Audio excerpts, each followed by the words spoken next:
World of Tanks is adding a whole new Chinese tech tree heavy tanks, similar to the BZ-176 that was released during holiday ops. Let's check them out. Howdy folks, it's One of a Nine here from One of a Nine TV and World of Tanks Trips and Tips. Howdy folks, it's One of a Nine here from One of a Nine TV and World of Tanks Tips and Tricks.com.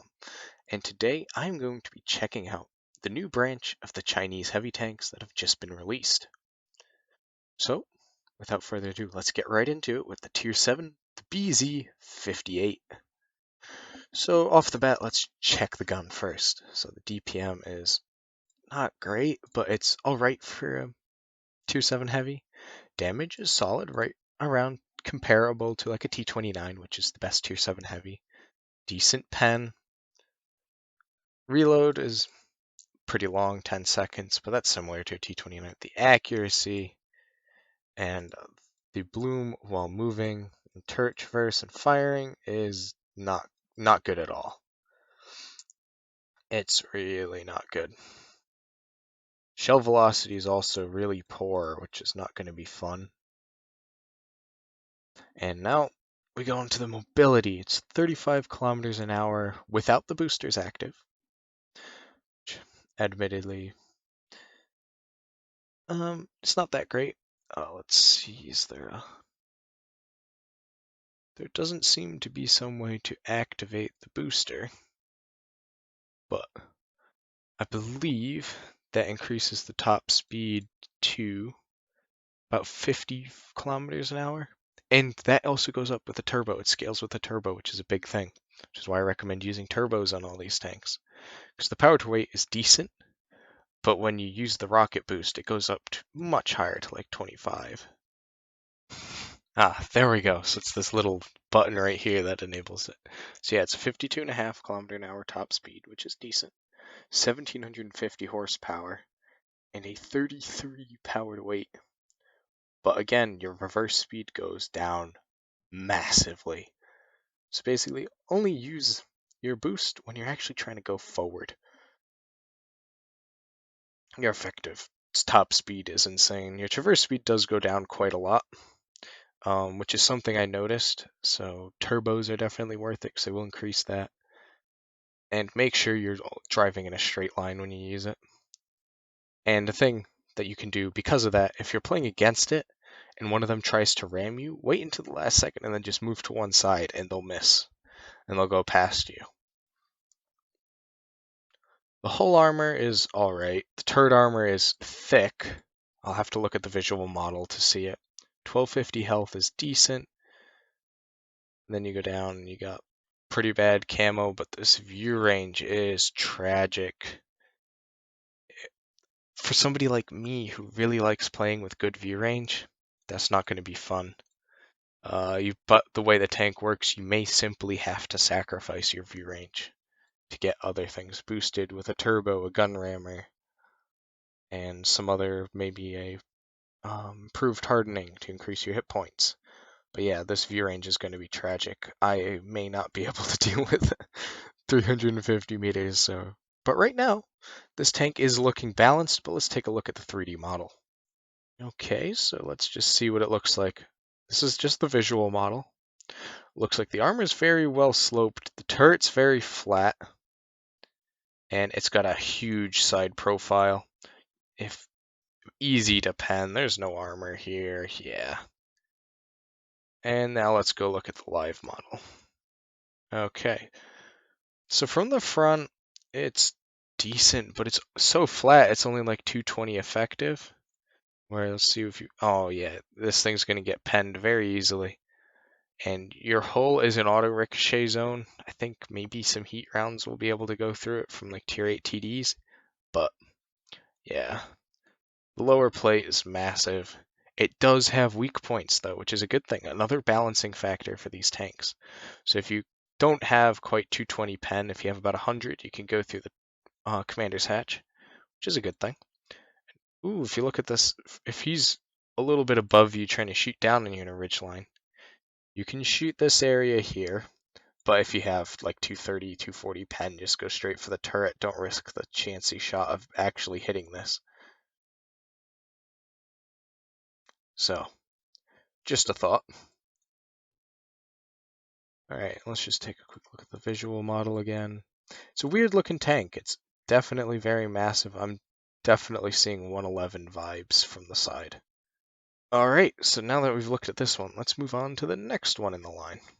Alright, so the Tier 8 standard is the BZ-166.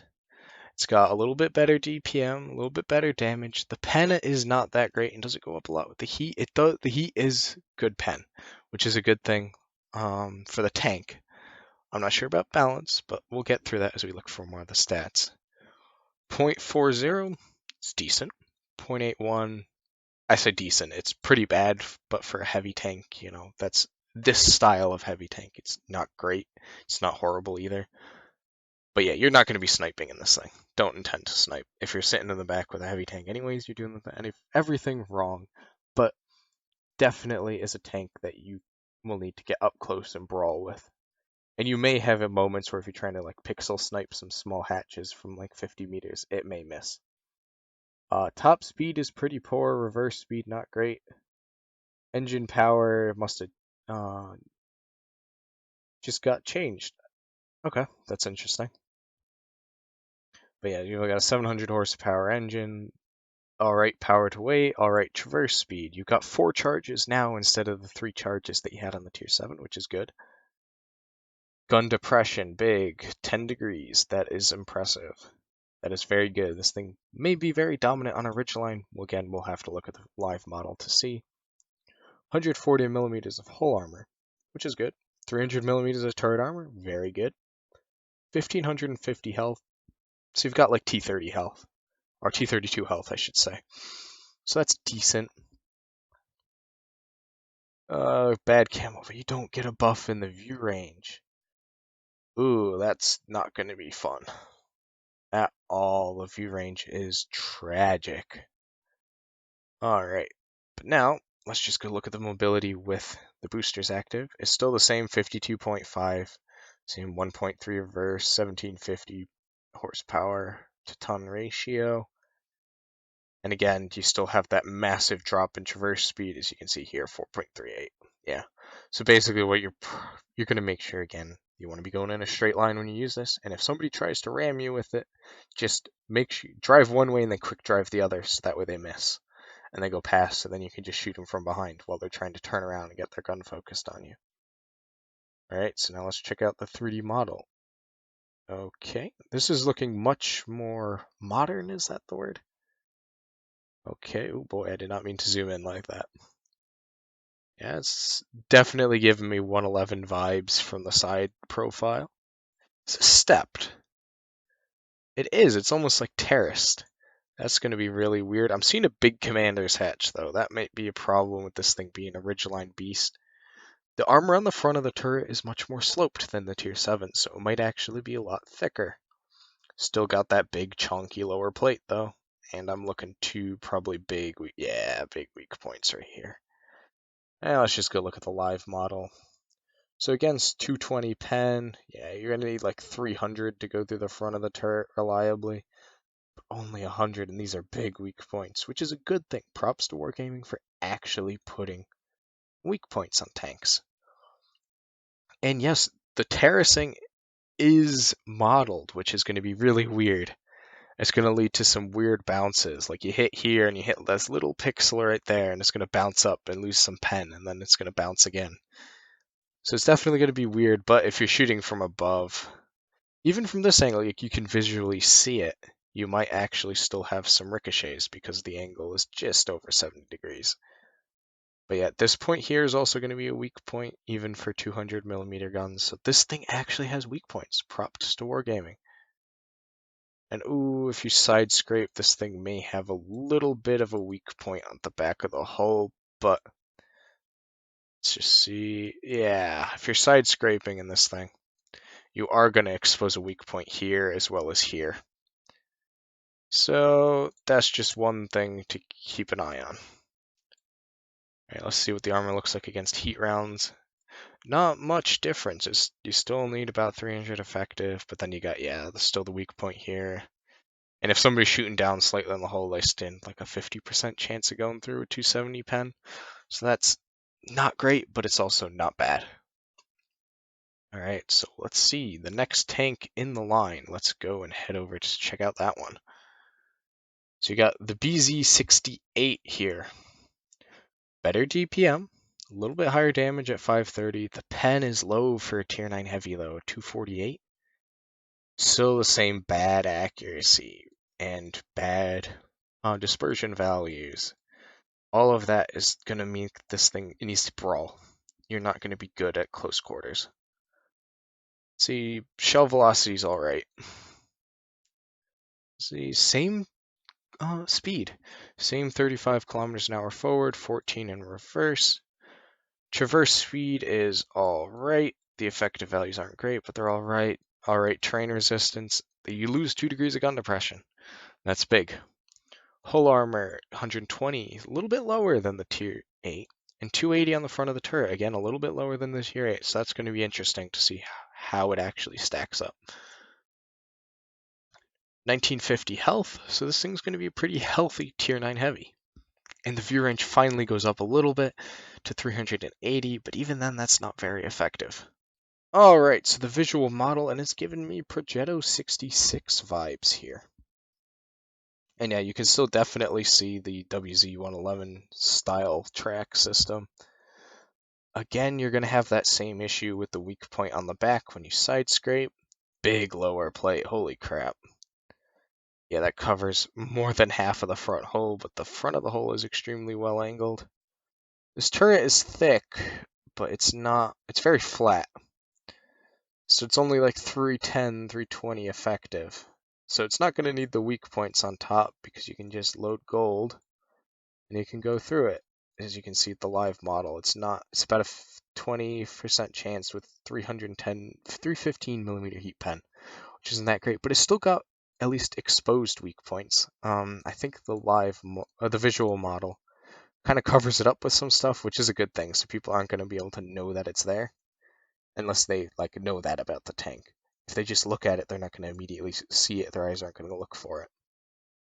But yeah, the armor's not very good, at least on the hull. It's a little bit too steep. So it's about 300 millimeters effective, which will bounce. And yeah, if you start side scraping, this all becomes weak points all along here. And you got the weak point in the back. This thing's going to need to use gun depression and be on a ridgeline. 350 effective. But even then, now you have the weak points here.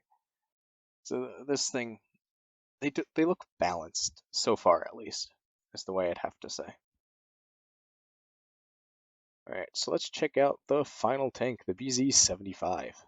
Alright, so the BZ-75, you get a little bit more DPM, 2400, 650 damage, 258 pen, which is alright.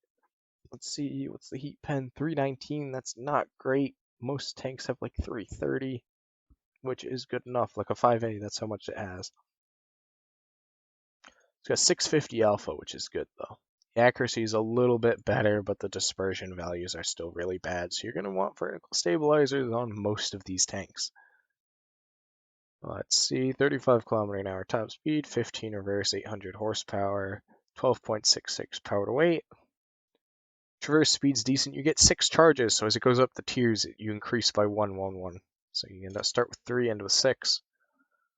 So you're going to not need to be as sparing with the rocket boosts in this tank as you would be in any other tank. Let's see. Still 8 degrees of gun depression, so it's a little bit more awkward than the 10 degrees you get on the tier 7 and the tier 8. Which is kind of unfortunate. Terrain resistances are not great. Alright, so you get 200 millimeters of frontal hull armor, 330 on the front of the turret, 2500 health, which is going to put it as one of the more healthy tier 10 heavies, up there with like the 60 TP, the E100 in that ballpark, instead of being down with a 5A at 2200. 390 view range, which means that you can get it up with just like vents and stuff, and crew skills. So it may be worth it to go that route just to maximize your view range.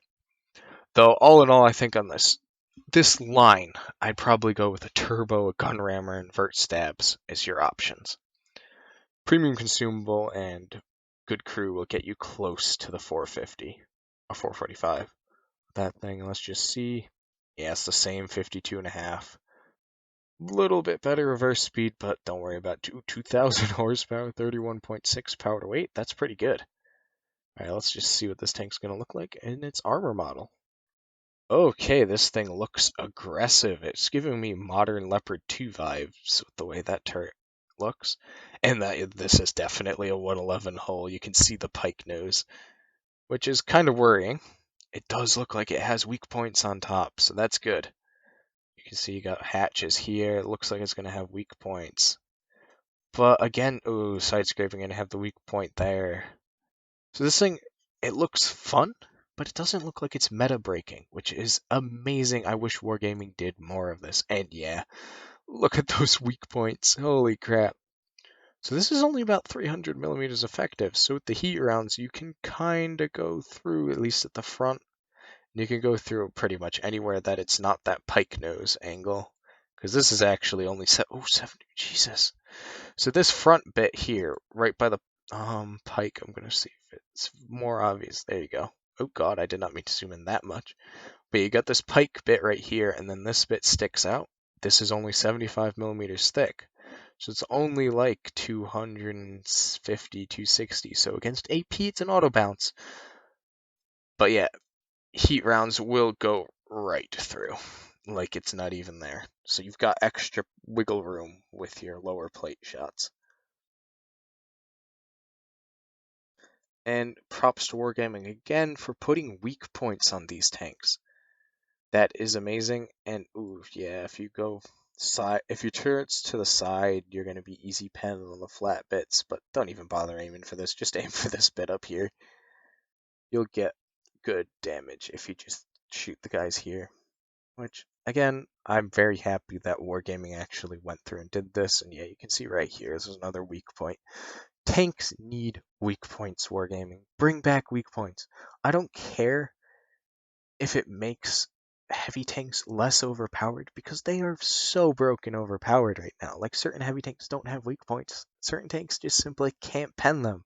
I'm thinking like 705A. You can't pen them from the front. So it's really a mess because it's like you need to be able to pen tanks through skill and not just by throwing more gold into the game. And this right here, this is what all tanks need. All tanks need to have weak points on top. Which is one of the reasons why I kind of hate the Chieftain. Has no weak point. The Kampfpanzer is arguably better tier for tier. Or not better tier for tier, but it's more my play style. So I prefer it to the Chieftain if it's a tier 9 game. But it has weak points. It's not infallible like the Chieftain is. If you sit on a ridgeline in the Chieftain, they're just going to plink HE off of you and slowly whittle your hit points down. But with weak points like this thing isn't going to be broken overpowered. It's still going to be good. I don't think it's an underpowered tank by any stretch of the imagination. But it's still going to be able to be damaged without throwing gold at it. Because look, this is standard rounds. It's 170, 160, 200 millimeters of effective. So you have 100% chance of the two side ones, 95% chance to go through the middle one. That is what the game needs. So I'm honest, I think the rocket boosts for these tanks are a bit weird, to be honest, but I'm very happy that Wargaming has put in tanks with weak points, so I think they're going to be balanced. I don't think they're going to be meta breaking, and I think that's a good thing. We need more tanks like that in the game, so props to Wargaming for that. Anyways, guys, thank you guys so much for watching. You've been epic, and I'll see you soon. Thanks, and goodbye.